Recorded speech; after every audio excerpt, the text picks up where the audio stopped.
Good evening, everybody. We apologize for the slight delay in beginning. We had a slight technical problem. But we'd like to welcome you to a live webcast being broadcast over LaRouchepack.com. My name is Matthew Ogden. I'm an editor with LPAC TV, and this is a regular Friday evening broadcast featuring Mr. Lyndon LaRouche. Now, this Friday, we find ourselves at the conclusion of a very interesting week in view of what our movement was able to accomplish, especially in Washington, D.C., taking both the widespread dissemination and penetration of the fact sheet that EIR and LPAC put together on the background to Benghazi, Barack Obama's alliance directly with al-Qaeda by name in both Libya and Syria, which reached the very highest levels of the United States Congress and other institutions in Washington, together with a very significant press conference that occurred on Capitol Hill featuring two congressmen, Walter B. Jones and Charlie Rangel of New York, also featuring two very high-level intelligence professionals and Jeffrey Steinberg from EIR.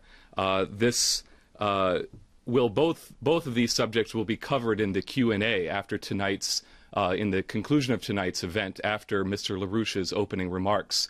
We will be following the regular format. Today, joining us in the studio for the discussion period are Dennis Mason, an editor from LPAC TV, and Lamari Navarrete Bedford, also an editor with LaRouchePAC Television. So with that said, I'm proud to bring to you Mr. Lyndon LaRouche. Well, there's an interesting trend, and it is a bit complicated if you want to be truthful about the whole matter. And I think that's probably the best policy to follow in this case. What's happened is there has been a gradual breakdown in the process around President Obama, or maybe ex-President Obama soon. And this breakdown has undergone a series of evolutions, not an evolution, but a series of evolutions, and back and forth. Now, what has happened, and there are a number of key things to have to take into account here in order to grasp the picture. This is not a simple one-shot explanation. It's a complicated process for outsiders, not for me anymore, of course, because I've been in on this thing. But I think the time has come in the whole process since we began this process of programming to begin to show what the potential victory might be. There's no guarantee that this is going to work, because you have the British Empire and the Saudis and so forth. These forces are working against us. They are relatively in the world, they are relatively powerful forces, and therefore we cannot say that we've won the battle. But what we can say is that some very interesting developments have broken loose here. And so we now have a completely different situation. And if you want to watch how the game is going, as they say over the real ball game, we have a real ball game going here. But it's whether we're going to win the game. That's still up for grabs. All right, now, what we have to take into account here is several things. One of the factors that's working now against Obama and company is the Benghazi issue. That the fact that we now months into this process, we had an event which was a 9/11 event, specifically a 9/11 event, a duplicate in date of the thing from 2001. A little smaller in scale, but the same thing. Obama and Obama's fakery on the issue of events in Benghazi has contributed to this process. The wear and tear on his ability to muster, the wear and tear on the whole process is now very significant. There are also things, apart from how we can look at this process as I just described it. The other side of the thing is there is a sudden change, again, in the trend on the economic policy. Remember, back in the earlier months, we were at a point where people were talking about a Glass-Steagall option in Britain and elsewhere. That has come back on the agenda now rather forcefully. I wouldn't say it's in any sense guaranteed, but it's very forceful.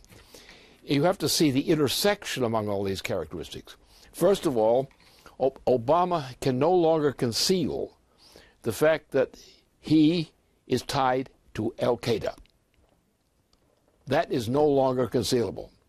This came out very clearly in one form, in one place, another form, another place. But the fact is, and on the case of our representatives in Benghazi, our diplomatic representatives in Benghazi, this thing is now exposed. The whole crowd that was involved in that, behind it, was Obama. Obama was the actual backer of this process, and the backers of this process of the Benghazi operation. What happened to our diplomatic representatives there. Yeah? So that is now being treated by McCain and others very much up front.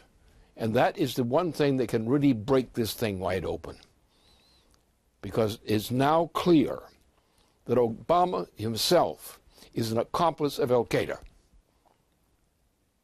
And that is rather an interesting development and might change a number of people's opinions about this matter rather rapidly. Again, no guarantee. Another side of the thing, which is also has to be considered very prominently, we have a new surge of Glass-Steagall proposals coming out of certain British banking circles, where they're not going with the ring fences, they're going toward an actual Glass-Steagall. And that changes it. Now, what that means, and this also will have the effect inside the United States on the economic policy. All right, what we're in is this. You have three elements in a Glass-Steagall package of the type that's relevant here to what we're doing now. The first is Glass-Steagall as such. A simple enactment of Glass-Steagall as defined by Franklin Roosevelt originally is the first step. Without that, you're not going to get a solution. What we have now is in Britain, and some leakage in continental Europe in this direction, but basically in Britain, a recognition that we need in Britain a Glass-Steagall solution. And they're rather emphatic about it. And it's not a hopeless cause. This can work. We need it on the United States side. Now, on the United States side, the Glass-Steagall issue is very important, but the driving consideration is coming from those forces which are raising the question of Al-Qaeda. The fact that we in the United States have been jobbed by a president of the United States who is tied to Al-Qaeda not only in the operations against our diplomats in Benghazi, but the same quality is running the entire operation against Syria. And it is him pushing this policy that is the actual master of the immediate threat of war. The immediate threat of war comes from an organization which is the so-called freedom fighters in Syria. They are Al-Qaeda. Now, what this means to me and to others who are rather experts in this aspect of the thing, this whole operation is a British-Saudi operation. I mean the whole operation. I mean the number one, 9/11 number one, and 9/11 number two are the same thing. And this gentleman, our dear president, is an accomplice in both cases, in Syria and in the Benghazi effort, and it shows that the trace goes back to the original overthrow of Gaddafi. It's all one package.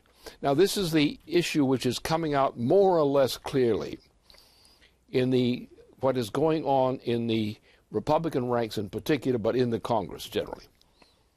So now you have a criminal action, evidence of a crime committed by the incumbent president of the United States, a crime that goes back to the British and to the British influence in this, and also other things. So this is all one package. And now the question is, are people like McCain and company, a Republican, who are hot on the trout on this thing, are they going to stick to their guns? Because if so, Obama's candidacy for re-election is in real deep kimchi.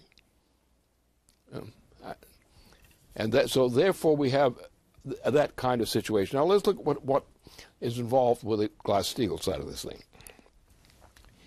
Glass-Steagall has more than 3 different elements which have to be combined in one in order to do the job.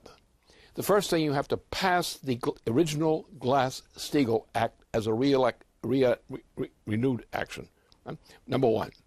But that does not solve the problem. That now allows you to solve the problem. Without Glass-Steagall in its original form, you cannot solve the problem. But you cannot solve the problem without going on a step further than Glass-Steagall as such. First of all, you're going to have to get a lot of credit organized. In other words, you're going to take the whole system of banking and you're going to separate banking into 2 categories. The thieves, well, some of these guys are honest, but mostly we know the thieves.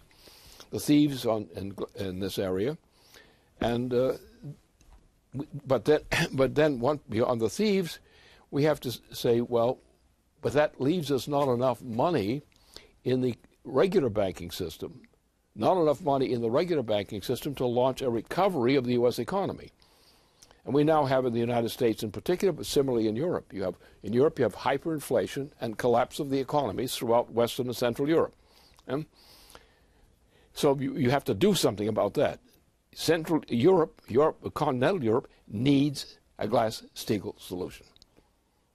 But they're less prepared for it than certain of the British bankers who came back a second time after going the first time for a Glass-Steagall solution for Britain. Now, I'm all for a Glass-Steagall solution for Britain. That's not one of my problems with Britain. They should do it. They need it.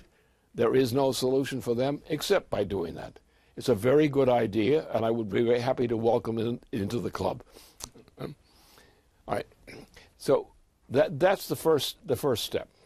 But now you have to get a new source of funding, because once we have taken care of reforming a highly corrupted, hyperinflationary kind of system in our financial system in the United States, there's not much money left that's not so dirty that you can't trade it. So therefore, you're going to have to find a source of credit in order to lead a credit program which will enable you to finance a recovery. And that gets kind of interesting, because what that means is money as such has no independent integrity. Money as such. What has integrity in this kind of system is actually credit. Now, what does credit mean? Credit means you're starting from a physical layer of productive economy, and you want to increase that layer. That is, you want to employ more people, you want to have higher technology, and so forth, because without that you do not have a generated economy. If we go down to the bare facts, without a credit system, combined with a Glass-Steagall system, you're not going to make it. There are certain things we can do. That's by using credit, for example, to launch other things in addition to the general Glass-Steagall program. So that's where we're going to have to put our heavy investment. And what we're going to do is we're going to do 2 things. First of all, there must be a credit system. In other words, the 3 things you have to do, you have to go to the Glass-Steagall, you have to establish a credit system, and you have to establish a program, a building program, an economic building program. Those 3 things are essential. Now, this has 2 elements. You have a lot of loose money roving around in various kinds of financial institutions. Some of this stuff is absolutely trash and cannot be salvaged. But you also are going to have private banking interests or private financial interests, which are more or less intrinsically decent things to have. So what we're going to have to do is we're going to have to take the credit potential in private banking potentials of all kinds. And we're going to use that or engage financial interests to use that credit in order to contribute to long-term development. Now, the principle here is, if you look at an economy rationally, competently, you see an economy has, forget the money part, let's look at the credit part. You have a certain amount of credit which is intrinsic in the present production, the present level and present production. That's intrinsic. You have a second one is that you have a future element. So you don't look at money in terms of just plain money or dividing money. You take two categories. You take the category of currency, which is in circulation now, already in circulation, and you have an amount of credit added to that, which is your commitment to realize growth, economic growth. So once we do that, that means we have to keep a twofold credit system.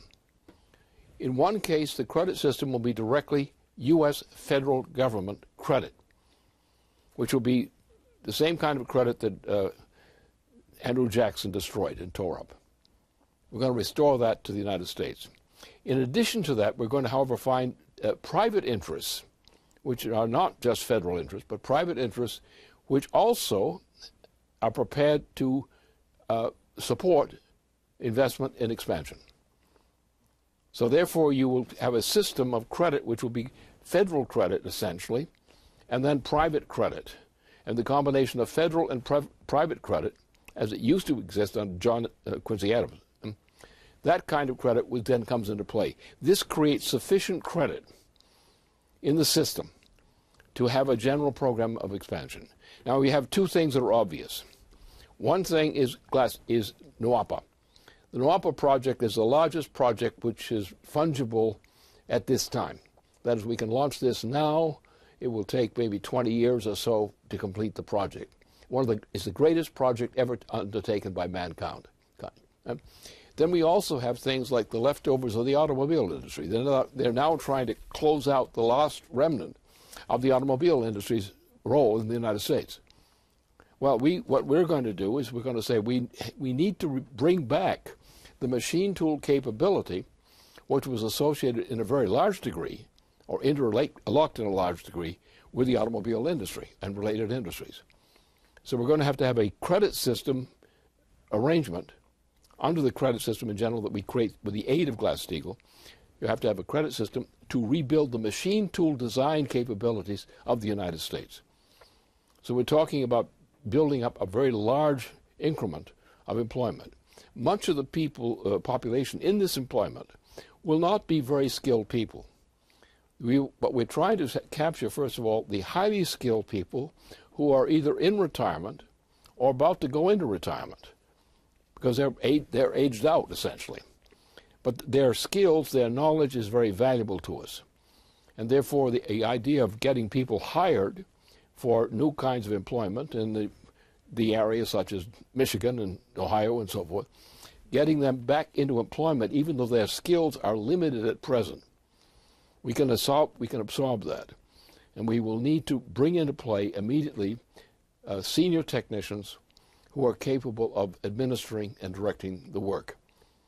And so that's where we should be going. Now, there's another aspect to this still further, in addition to what I've just said. We put this planet back together again.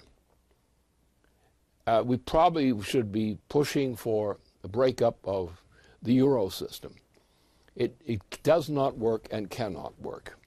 It's a failure. And you find Deutsche Bank is being rated by itself and everybody else on the questionable value of some of their assets in these towers that they have out there.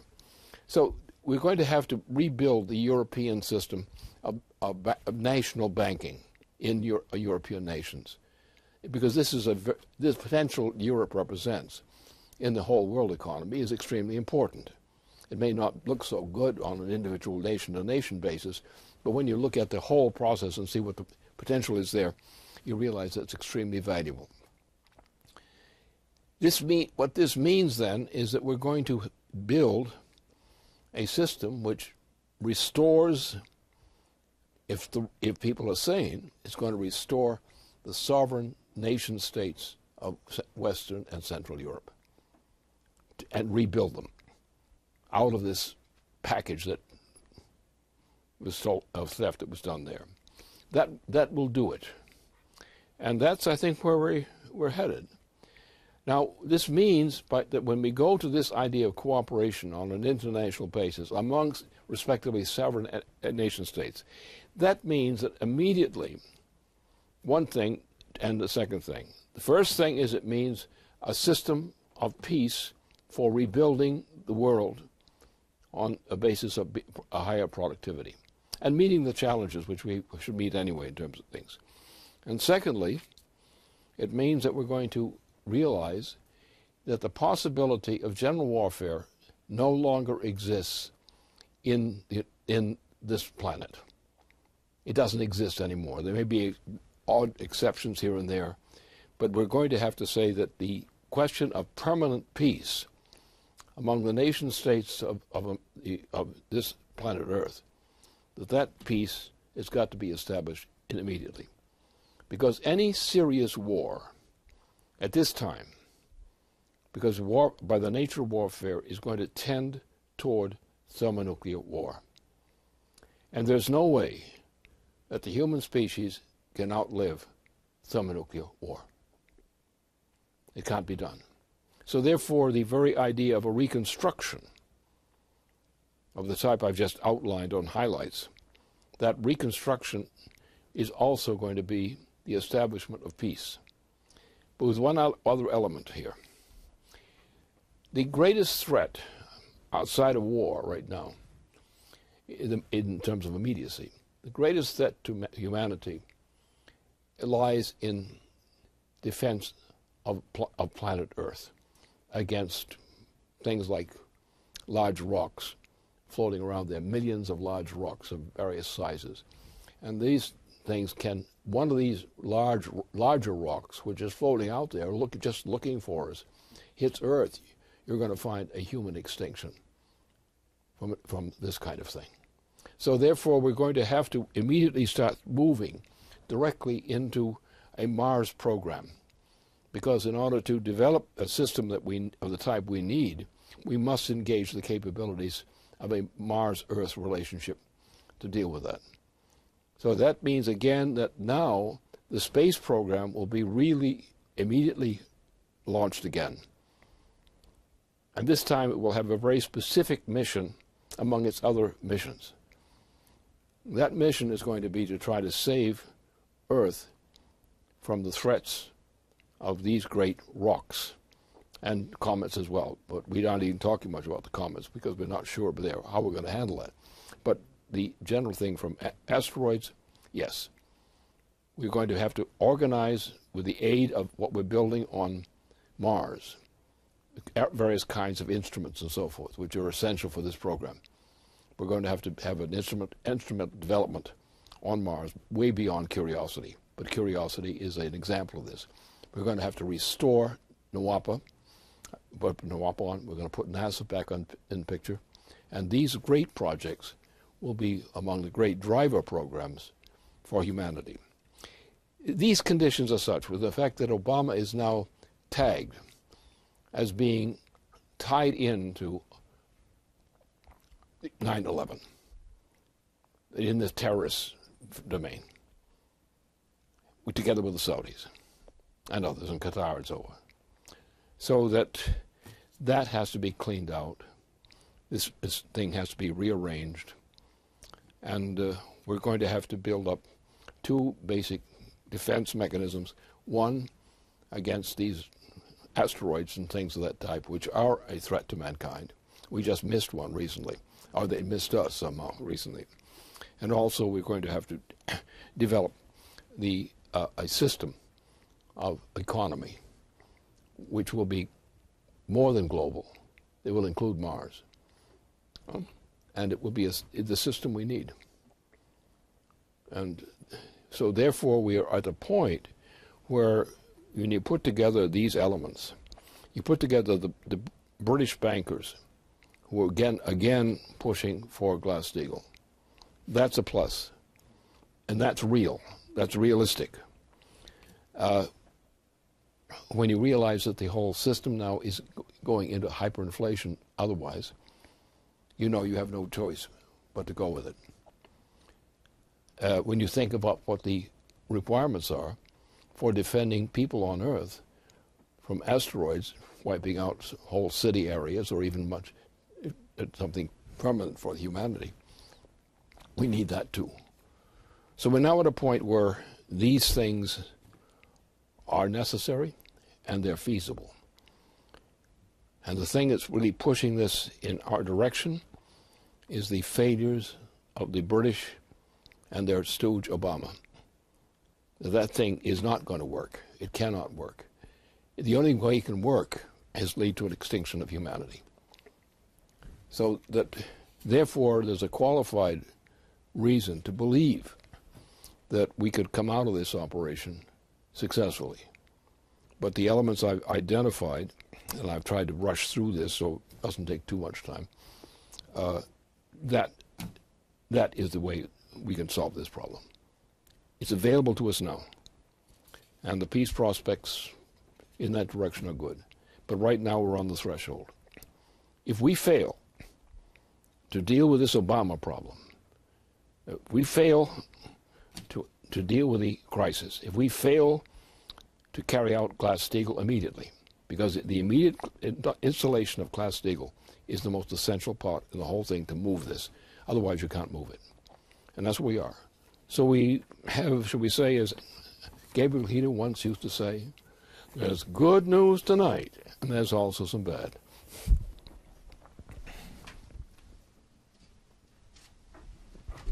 Thank you. If you're just tuning in, you're watching a live webcast with Mr. Lyndon LaRouche. Now, just to emphasize what Mr. LaRouche just said, I would call our viewers' attention to some very significant events that happened in Washington over the past 48 hours.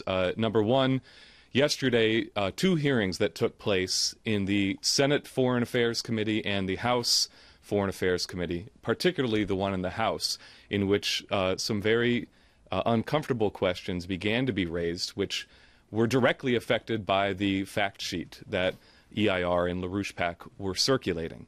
And then also, just a few hours ago, a press conference that took place on the Senate side featuring Senators McCain, Graham, and Kelly Ayotte, in which McCain asked the question, what did Obama know, and when did he know it? So with that said, I'll bring Dennis Mason up to the podium to begin our questions. Dennis is an editor with LaRouchePAC.com, and he's going to pose the first question.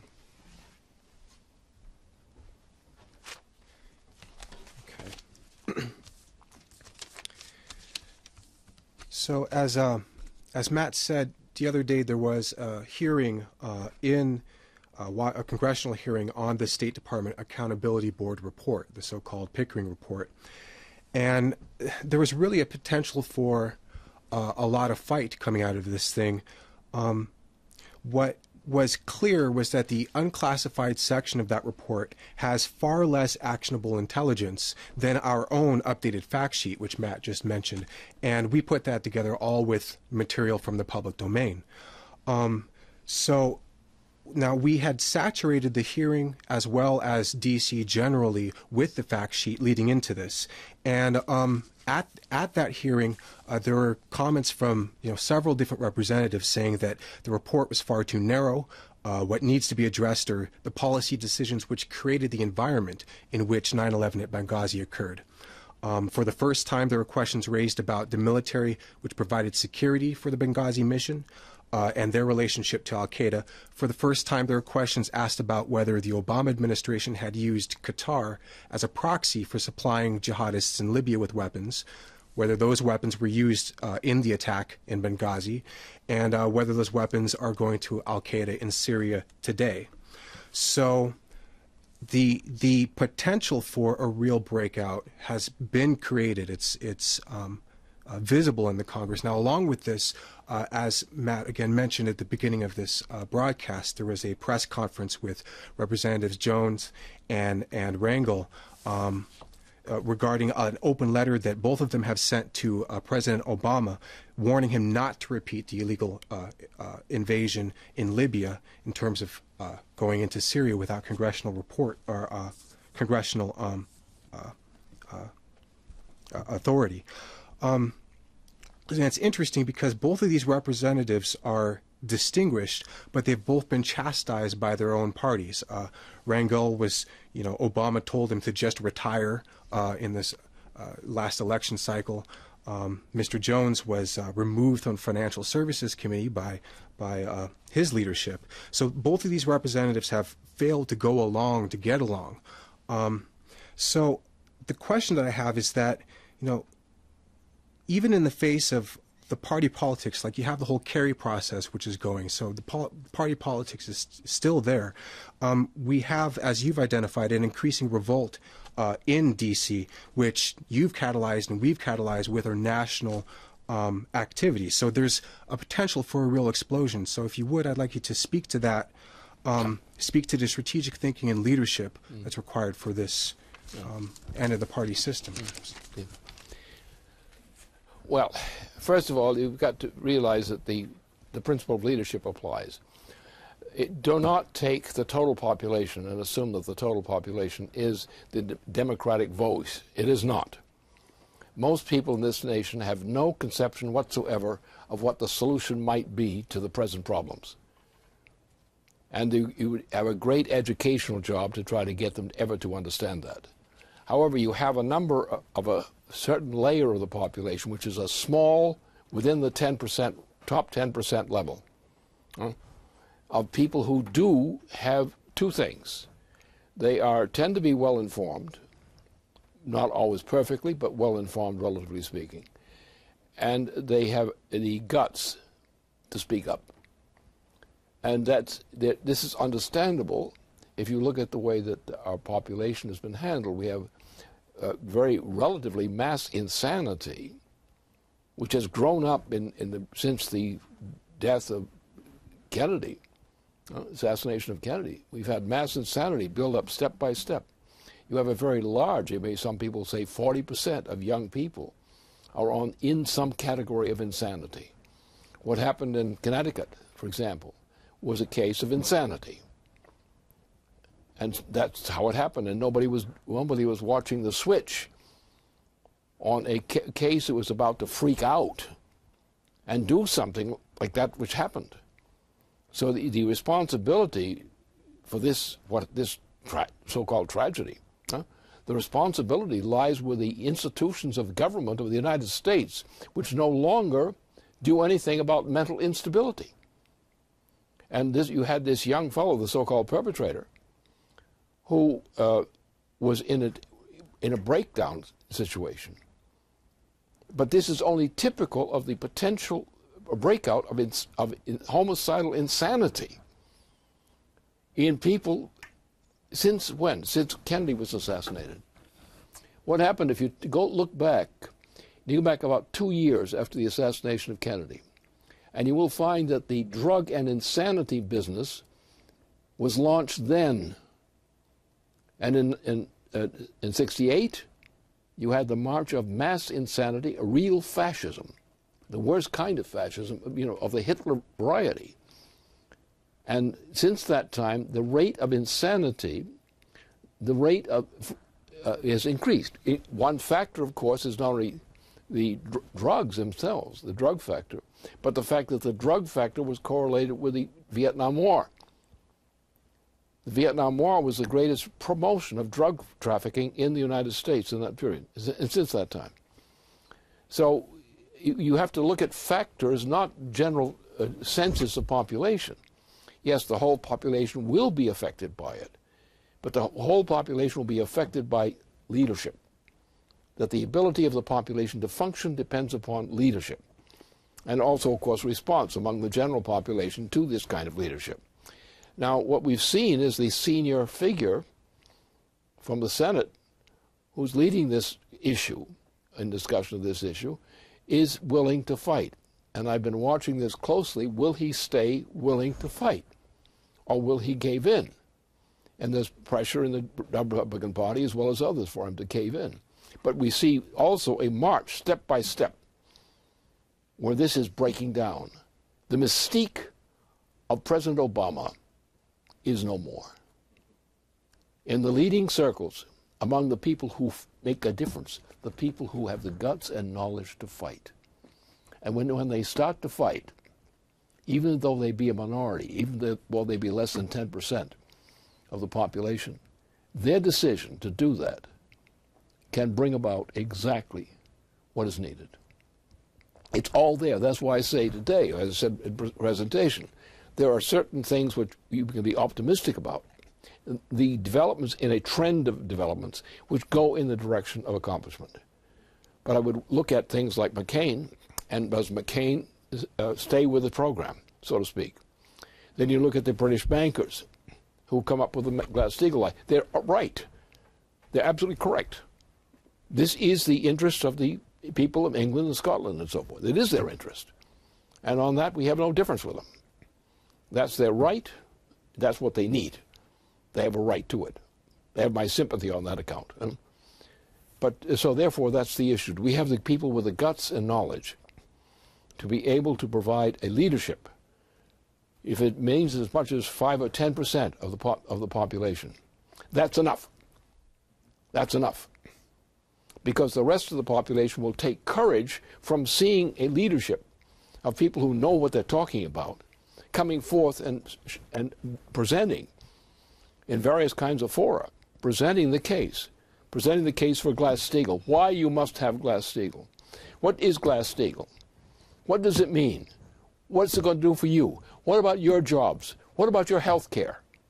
What about these things? In other words, once you get the thing rolling, if it starts to roll, we have all the preconditions, particularly the fact. The fact is established that the President of the United States is an agent of Al-Qaeda or a participant in Al-Qaeda, which is pretty much the same thing. And when people realize that this is 9/11, Mr. 9/11 President, that's what it is. And this was run by a Saudi-British operation. That's who set it up. And you take the Bush family, the Bush League of 2 terms, and this thing of Obama, you've got 3 terms of president, already recently completed, or almost completed. 3 terms of president, not fit for human company.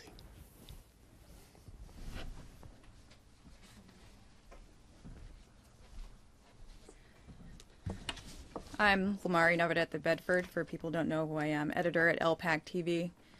And I have a question on the rising tensions with the soon-to-be deployed Patriot missiles on the border of Syria and Turkey.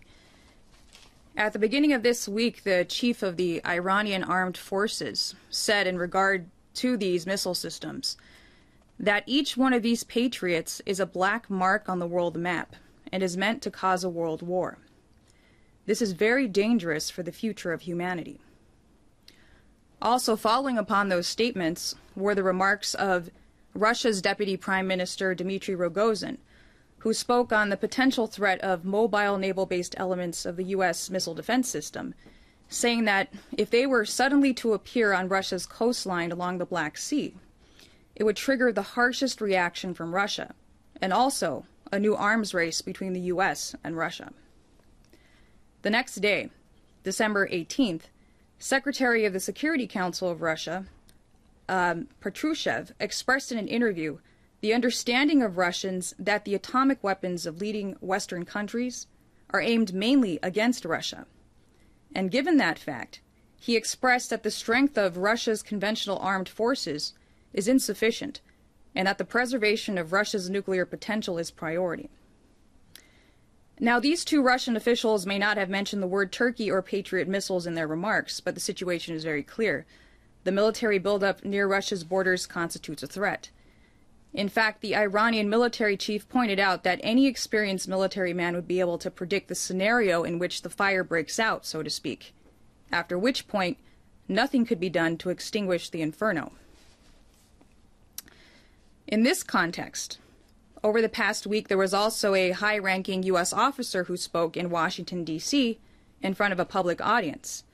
And he expressed the need for cooperation between President Putin of Russia, who he said would be essential to assisting the United States in a solution both to the crisis with the Iranians and also with the crisis in Syria, in a way that would be peaceful.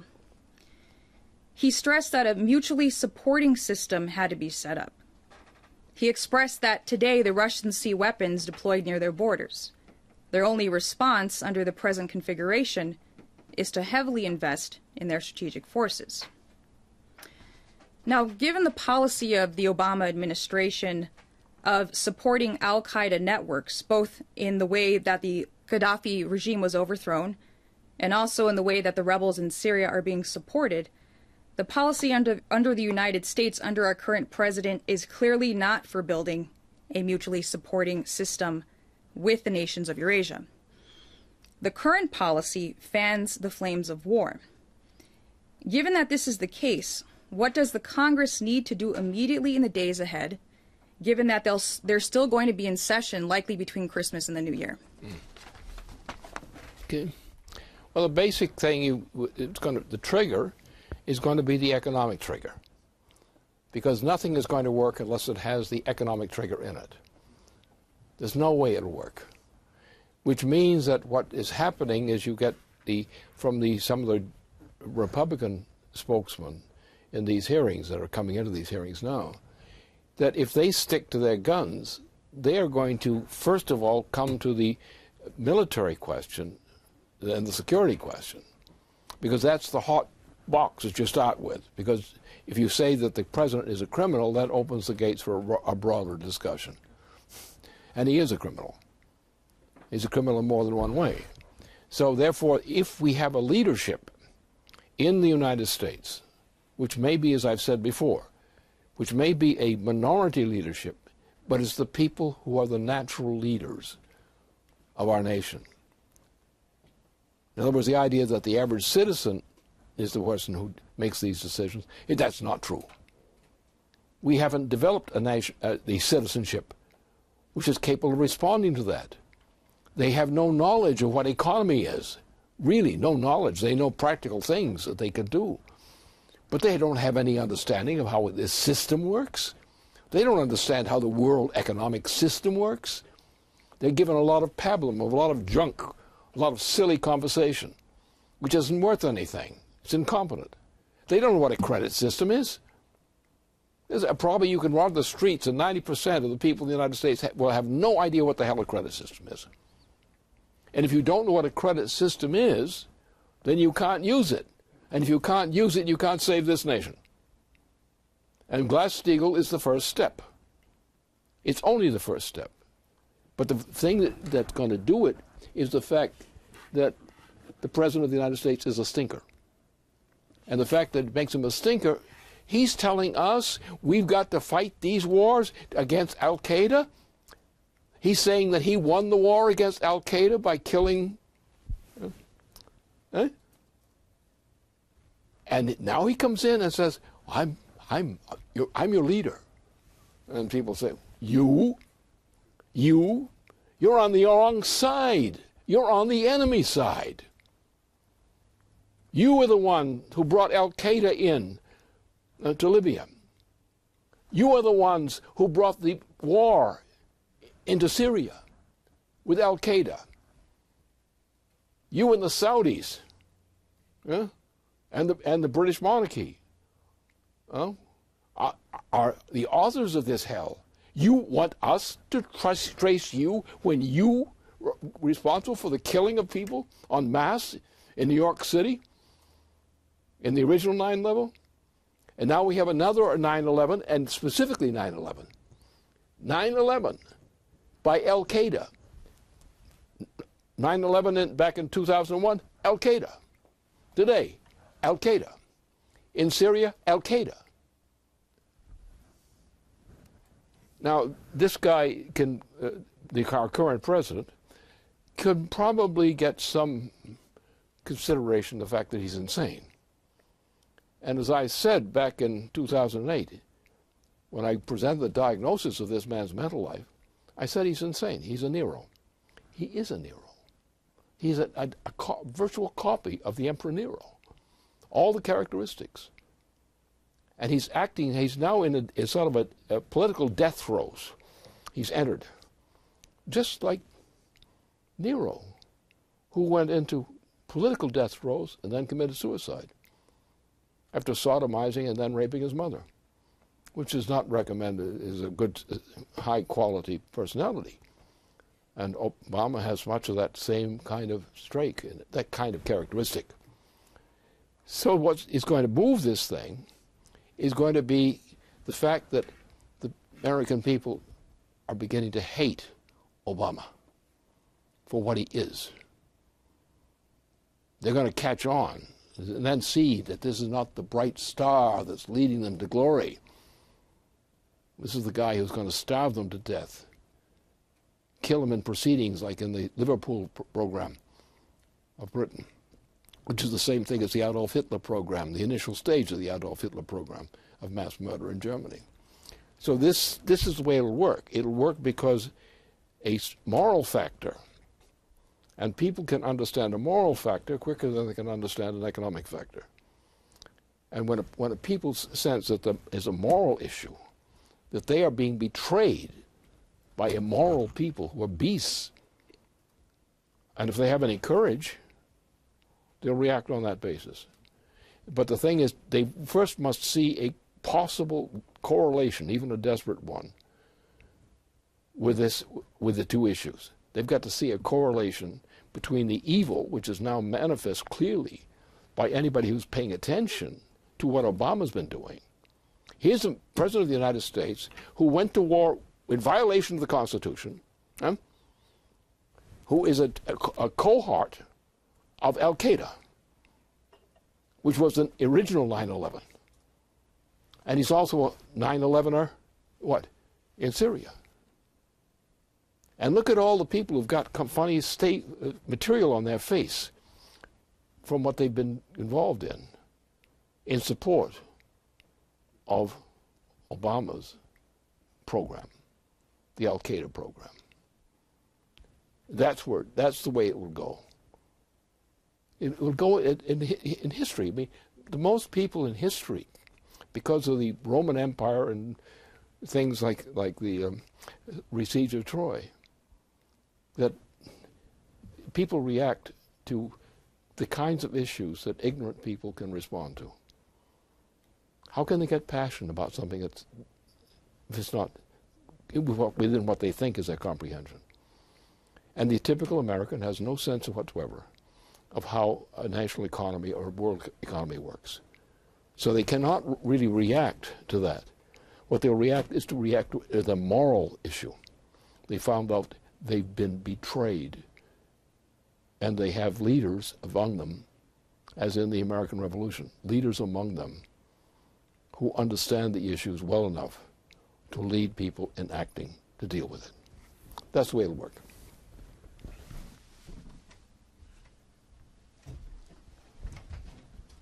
Okay, I'd just like to follow up with a question from an institutional contact who asked, Mr. LaRouche, this week, Russian President Putin gave his annual year-end press conference. In response to a question from Associated Press about Syria, President Putin delivered a sharp warning against any kind of replay of the disaster the U.S. and NATO wrought on Libya, leading ultimately to the killing of U.S. Ambassador Stevens and 3 others. What is your appraisal of President Putin's remarks and of the ongoing dispute in Washington over a Western military intervention in Syria to overthrow the Assad government? Mm-hmm. Well, Putin has shown himself to be not an ignoramus, shall we say. He's a fighter, and he's caught onto the job, I think, with improvements gained from experience, including bad experience. And that's about the way it goes. Look, anyone, just think about it. Anyone who understands anything about the strategic situation over the period since World War II, and even before, But if they understand that, then they would be capable of dealing with the problem. The problem is most people in society are not capable of thinking clearly on these issues because they don't understand them. They've not been enabled to understand them. They're subjected to all kinds of misleading. And so what happens is in all warfare, major warfare, what rules the warfare for the majority of people is not the reason, it's the passion. Society operates in these matters on the basis of support of passion and the way passion is organized in a population. Only a tiny minority, a very tiny minority of the leadership in the United States, which that is actually capable of understanding these things. They can understand other things. And as I said on the previous question, they understand the passion, the issue of passion. They understand, they recognize something that they hate. And some people not only hate it, but they have insight into what the issue is. It is that combination of a nation feeling itself in distress, a population feeling itself in distress, which finds itself confronted with something it cannot tolerate. And only those who have the qualities of leadership, who understand these things, are capable of effectively organizing. You can imagine the so-called the kinds of things like the French Revolution. The French Revolution was a horror show. Because why? Because there was no leadership, or very little leadership. And it disintegrated. And that's why you got the French Revolution and the effects of it. And you had, of course, enough corruption in the whole process to help the process up. But it was that. You see, if you look at France after Napoleon Bonaparte, you see the same thing. You see a different kind of problem, but you also see some positive developments, changes in the character of the society. Not a very good record either. But that's the way this thing works. It works on the basis of passion. Now, if the passion is wrong, if the passion is wrongly directed, you're going to get a disaster. That's the risk of a government based on passion. If the issue of leadership is wrongly defined, then they'll probably create a crisis, a chaos, or something worse, a horror show. So it's only when there's a coincidence between passion which leads and requirements of the population that the factor of the population's motivation to respond can come out in the positive side. But you've got to understand that. You cannot try to assume that a population in general, a modern population in particular, understands history. This population today, the American population today, is probably has the least educated in terms of competence for a very long time. This generation, you wouldn't want to take to war. Our young people, you wouldn't want to take them to war. They're crazy. Most of them are leaning towards psychotic. We produce that with the aid of drugs, legalization of drugs and things like that. We produced it. But this is the problem of history. When you're dealing with an issue like this, it is the way in which the passion is organized. And if you have people who are intelligent, they may not have everything right, but they can provide a leadership. And if they are the leadership, then the rest of the population may play a positive role. But the worst thing you have to fear is chaos, because chaos is a nightmare. And that could bring on thermonuclear war. It's all ready to go. But we've had a fortunate in the fact that Obama is now increasingly despised. He has only a small fraction of actual leadership around him, and they are beginning to turn against him. And you're seeing, first of all, the people who are the more courageous, who are the more better informed and more courageous, are actually leading the passion. They're leading the passion by reason. the general population is coming to reason by the aid of mobilized passion.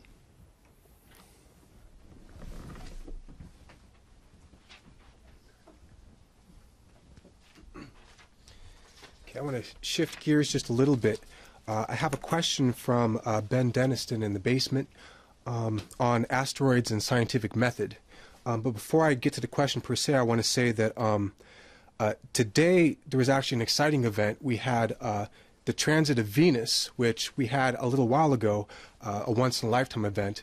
That happened again today as visible from Saturn, which we were, this is the first time that a deep space craft, we have the Cassini craft out there, was able to actually look at the transit of Venus. And there was some new science that was able to be done in terms of looking at the spectral signature and this kind of thing. So it's a very, very young science that we have right now. This is the very first time we've been able to do this.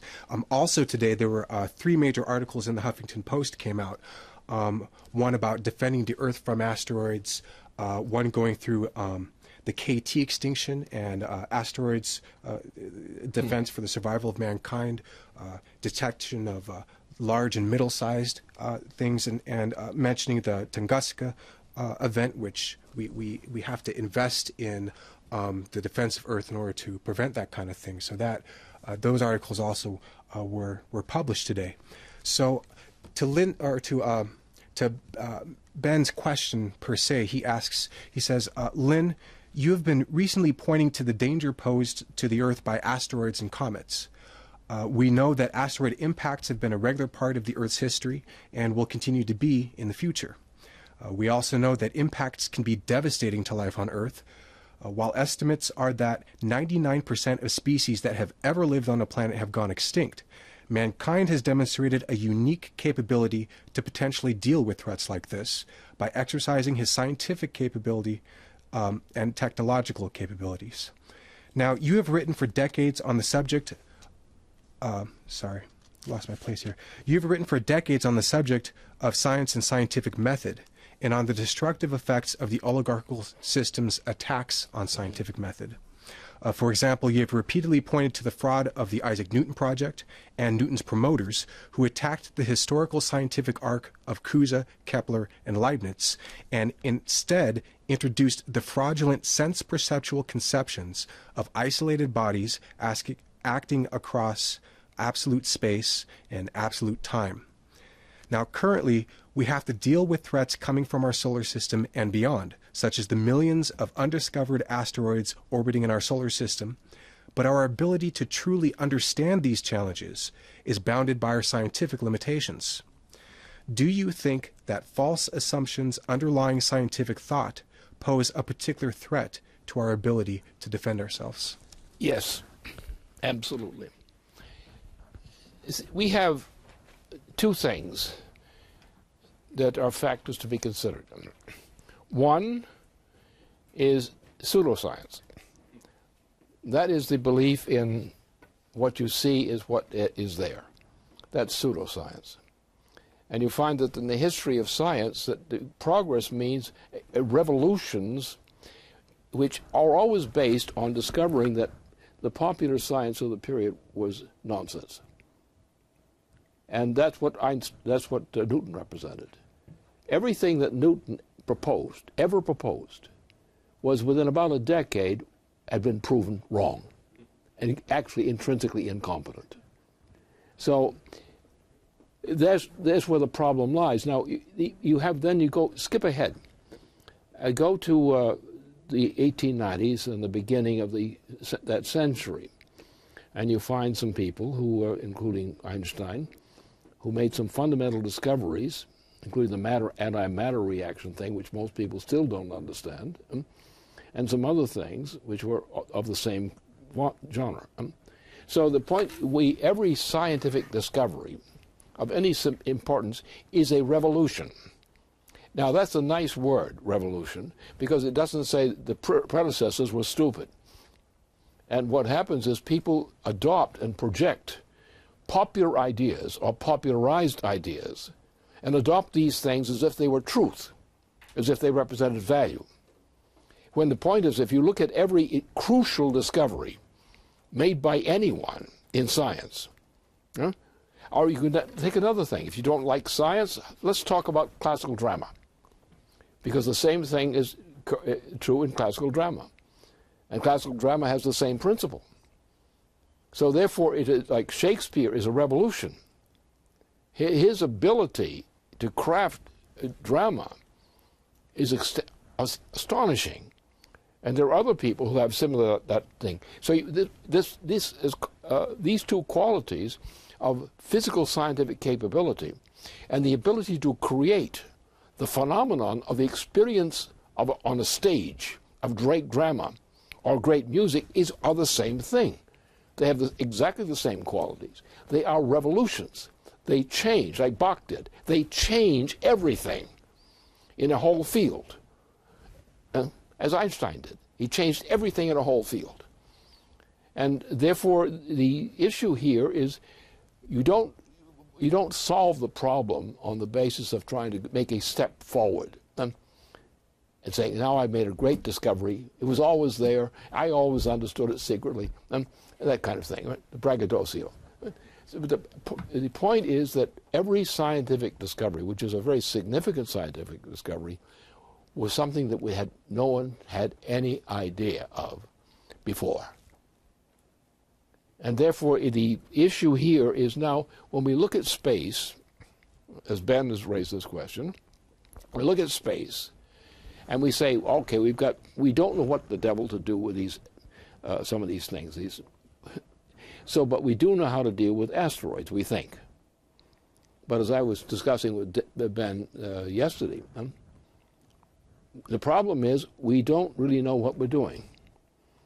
We are making certain assumptions about how the universe is organized, but nobody ever really tried to put together the plenum of these asteroids, which are particularly the part that's in between the orbit of Mars and the orbit of Venus. And we never really put this thing together. We just assumed that they were all what mishmash out there is all waiting for us.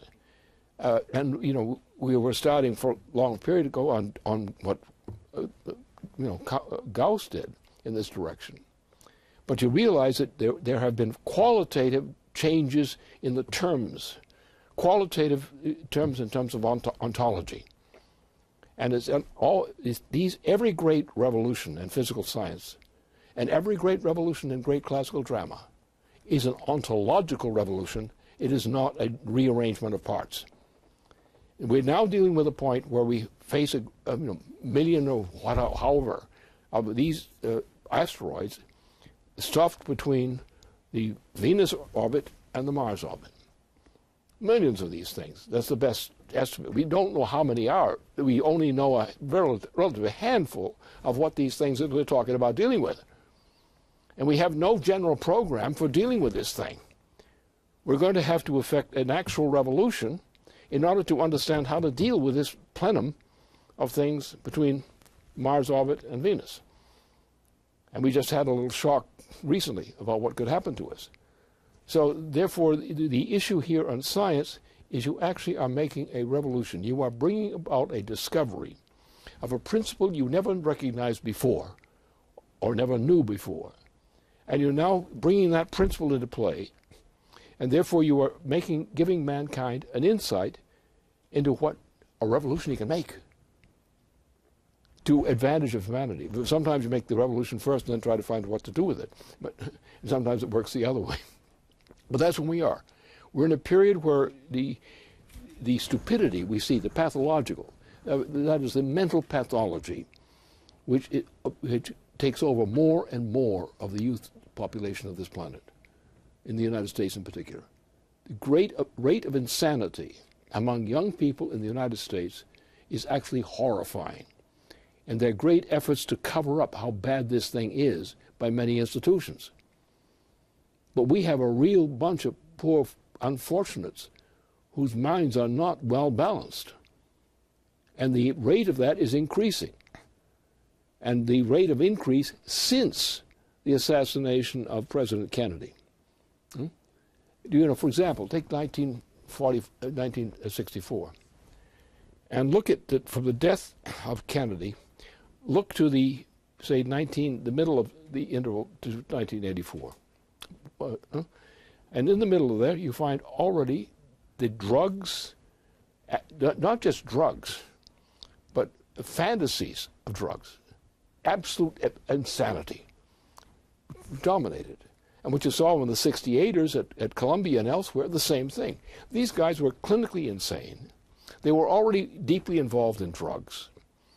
They were absolutely useless in terms of production, useless in terms of all the things that are generally important in life. So the point here is we have to recognize that a society that is going to survive or deal with the challenge of these asteroids is going to have to make discoveries of things they don't yet believe. Because the problem of how to deal with 1 million or more of these asteroids, no one has got a clear head about what it's all about. We should just recognize that we got a real problem because we know that there are a lot of these things out there. But how to manage them? Well, we can talk about ones and twos and programs ones and twos. Slow them down, steer them in this direction, steer them in that way, control them. But a few. But we're talking about millions. So therefore, we come to the point that we're entering a new world. For example, we're on Mars. Well, there's no one has yet discovered how to live on Mars. No human being. We know how we can create artificial systems, and they hope they will work. If not, sorry, buddy. But the point is, we are faced with situations which are unknown. Now, why do we do this? In my view, the reason we make these mistakes is because we wish to extrapolate on the basis of what we can pick up in textbooks that we know, manual textbook, learned utterances. And the fact of the matter is, we've never been there before. And we're going to have to find out what is there and what's been there and what will be there and how this thing works, just like every other fundamental discovery we've made.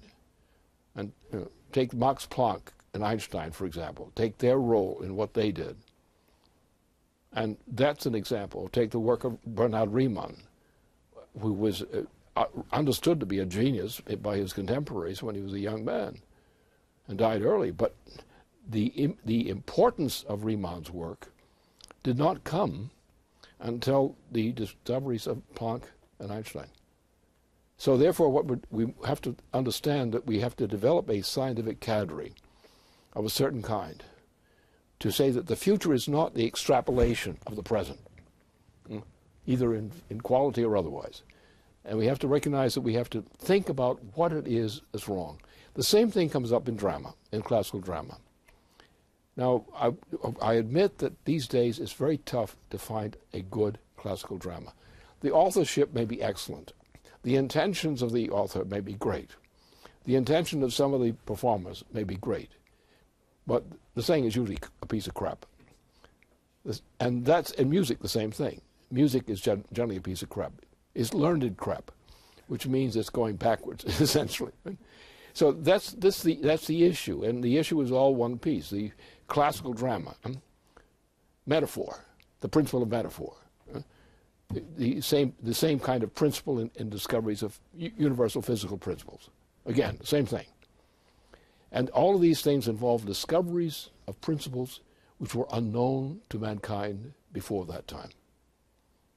And what stands before us now are principles which we have yet to discover in our time or beyond, which would never be understood without creating a discovery of that principle in time.